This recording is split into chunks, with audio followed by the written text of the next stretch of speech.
Hi friends. అసలు ఎవరు దొంగ ఐబొమ్మ రవి కేసులో? చెప్పాలంటే అందరు దొంగలే. అందరు దొంగలే వితౌట్ ఎక్సెప్షన్. నేను, నువ్వు అందరూ ఐబొమ్మ రవి. కొంచెం చెప్పడానికి వినడానికి కొంచెం మనసు చేసుకొని వినండి. ఐబొమ్మ రవి అనేటోడు దొంగ. మనం అది ఒప్పుకోవాలి ఫస్ట్. ఎందుకనంటే అతను ఐబొమ్మ ఎప్పుడు స్టార్ట్ చేసిండు? 2019లో స్టార్ట్ చేసిండు. కరెక్ట్గా లాక్డౌన్ వచ్చిన టైంలో అతనికి బూస్టప్ అయింది. అది చాలా హెల్ప్ అయింది.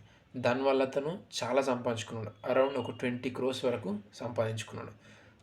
దానివల్ల మనకేమైంది? మనం బెనిఫిట్ అయినాం. ఆ పైరసీ మూవీలు చూడడం వల్ల. అది రాంగ్ అనట్లా. పైరసీ మూవీ చూడడం రాంగ్ అనట్లా. అతను పైరసీ చేయడం కూడా రాంగ్ అని అనట్లా. కానీ అతను హీరో చేయడం అనేది ఏదైతే ఉందో, అతను రాబిన్ హుడ్ అని అది ఇదని ఈ సొసైటీలో కొందరు, అంటే అందరు కాదు, కొందరు అతనికి సపోర్ట్ చేస్తున్నారో అది రాంగ్ అంటున్నాను నేను. ఎందుకు రాంగ్ అని అంటే, దొంగనే. ఆడు మంచోడా చెడ్డోడా పక్కన పెడితే మనకున్న ఇండియన్ కాన్స్టిట్యూషన్ ప్రకారం అతను చేసిన తప్పు.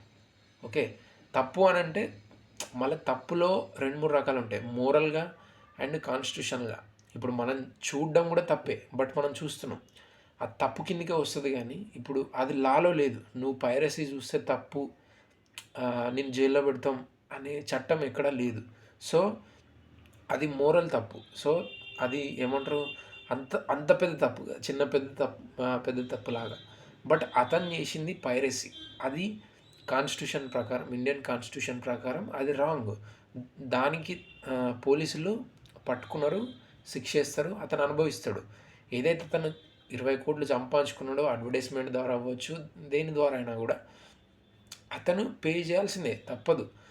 ఎట్ ది సేమ్ టైం మనం కూడా ఇప్పుడు దానికి తగ్గట్టు మనం కూడా పే చేయాల్సి వస్తుంది. అది ఏదో రకంగా. అంటే ఇప్పుడు మనం మిస్ అవుతాం ఆ మూవీస్, ఆ క్వాలిటీస్, కానీ మనం మిస్ అవుతాం అంటే ఇంకా వేరే వెబ్సైట్స్ ఉన్నాయి, మూవీ రల్స్, ఇంకా వేరే వేరే సైట్స్ చాలా ఉన్నాయి. వైటీఎస్ ఉంది, పైరేట్ బే ఉంది, ఇంకా ఇట్లా చాలా ఉన్నాయి.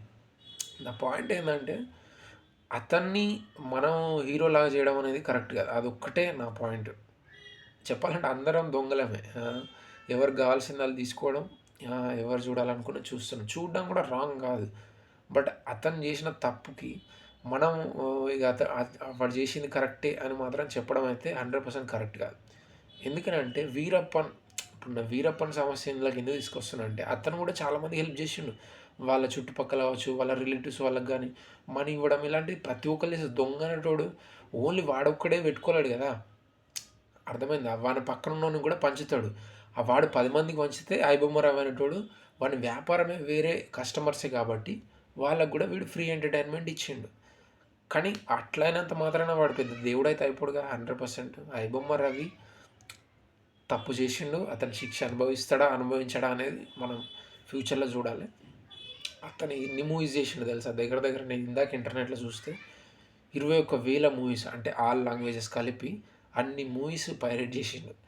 ఎవరికైనా నిద్ర పడుతుందా? ఫర్ ఎగ్జాంపుల్, అంటే అదే ప్రొడ్యూసర్ అదే ప్లేస్లో మనం ఉంటే అసలు ఇక ఎంత ఎంత బాధ అనిపిస్తుంది చెప్పు. నిజంగా బాధ అనిపిస్తుంది. అండ్ ద థింగ్ ఏంటంటే, ఇప్పుడు ఓటర్స్ ఉన్నారు, రాజకీయ నాయకుల దగ్గర మనీ తీసుకొని ఓటేస్తారు. వాళ్ళు మనీ అందరి దగ్గర తీసుకుంటారు. ఇప్పుడు 10 మంది నిలబడితే 10 మంది దగ్గర తీసుకుంటారు. ఓకే, తీసుకొని వేస్తారు, ఓటేస్తారు. ఎవరికి వేసారు అనేది ఎవరికి తెలియదు. గెలిచినోనికి వేసిన అని చెప్పేసి అంటారు ప్రతి ఒక్కడు కూడా. సో ఇది కూడా అంతే. ఐబొమ్మ రవి నా దృష్టిలో ఏం పెద్ద గొప్పోడు కాదు. మీరు అంత ఫీల్ అవ్వాల్సిన అవసరం లేదు. అండ్ వాన్ని రీప్లేస్ చేసి, ఐబొమ్మ రవిని రీప్లేస్ చేసే వాళ్ళు 100లో ఉంటారు, ఇంకొస్తూనే ఉంటారు. పైరసీ అనేది ఫినిష్ అవ్వడం ఇంపాసిబుల్. అది ఎలాగోలా జరుగుతూనే ఉంటుంది. కాకపోతే మనం దాన్ని వీలైనంత తక్కువ యూజ్ చేయడానికి ట్రై చేస్తే బెస్ట్, అంతే. అదొక్కటే. బట్ అది కూడా సజెషనే. 100% అది యూజ్ చేయకుండా లైఫ్లో ఎవరు కూడా ఉండలేరు. అండ్ బట్ అతన్ని మాత్రం హీరోని చేసి మాత్రం అతని పక్కన నిలబడిపోయి నీ టైము నా టైం వేస్ట్ చేసుకోవాల్సిన అవసరమే లేదు. మన పని మనం చేసుకోవాలి. ఫ్రీ అవైలబుల్ ఉందా చూడాలి. చట్టానికి లోబడి ఉండాలి. చట్టానికి లోబడి కాకుండా ఏమన్నా ఎక్స్ట్రాలు చేస్తే అతను లాగానే జైలుకు పోతాం. అతను సంపాదించిన 20 కోట్లు కూడా ఇప్పుడు లాయర్స్కి దీనికి ఖర్చు పెట్టాల్సిందే. అది అవుతుంది ఆటోమేటిక్గా. ఆ పాయింట్ అది. అండ్ ఏదో ఒక రోజు ఈ వెబ్సైట్స్ ఏవైతే ఉన్నాయో వాళ్ళు కూడా దొరుకుతారా లేదా చూడాలి మరి. So that's it. ఫైనల్గా చెప్పేది ఏంటంటే ఐబొమ్మ రవిని మాత్రం అంత సపోర్ట్ చేయాల్సిన అవసరం లేదు. అతను రాబిన్హుడ్ కాలేడు. ఇన్ఫ్యాక్ట్ ఆ పోలీసులు ఎవరైతే ఉన్నారో వాళ్ళ డ్యూటీ వాళ్ళు చేసిరు. In fact we must respect them.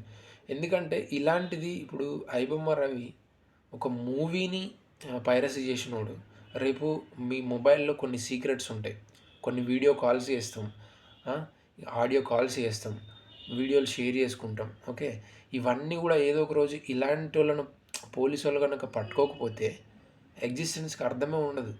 Okay, police వాళ్ళను మనం ఇంక ఎంకరేజ్ చేయాలి.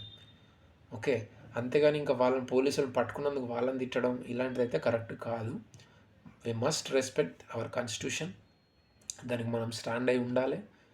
యాజ్ అ సిటిజన్గా మనం వాళ్ళకు రెస్పెక్ట్ చేయాలి, పోలీసు వాళ్ళకి. ఐబొమ్మ రవి కాదు. Okay, thank you for watching. If you like this idea behind it, please do subscribe and thank you very much. Bye bye.